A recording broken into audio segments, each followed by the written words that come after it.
My name is Robert Solow. I'm a retired professor of economics at MIT and still interested. Income inequality affects economic growth both from the production and supply side and from the demand side, in a way. On the one side, serious inequality of the kind that we now have and hadn't had for a while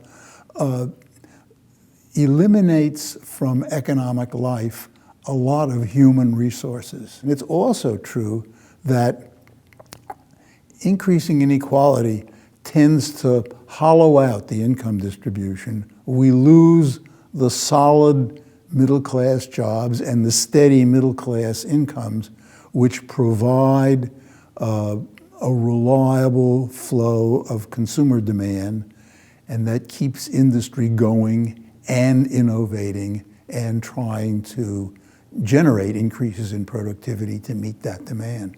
So any way you look at it, a highly unequal society is not exploiting its full potential for growth.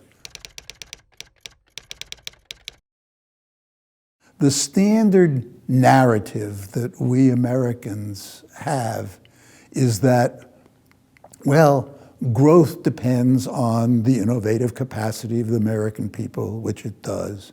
And the only way to take advantage of this is to have untrammeled free markets, no regulation, as little taxation as possible. And over the years, as I've looked for the evidence behind this story, I found it to be flimsy, and maybe at best flimsy. Sometimes there's not much evidence there at all.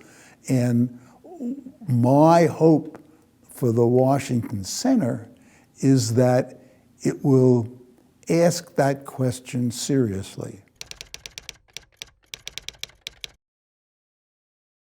Equitable growth ought to be the goal of anyone concerned with economic policy. And I think the reason it doesn't always occupy the center stage is this standard narrative that there's a trade-off between growth and equity. That if you want more growth, you've got to accept less equity as the price of more growth. And I don't think the evidence for that is very good at all. I really do think that this question of equitable growth is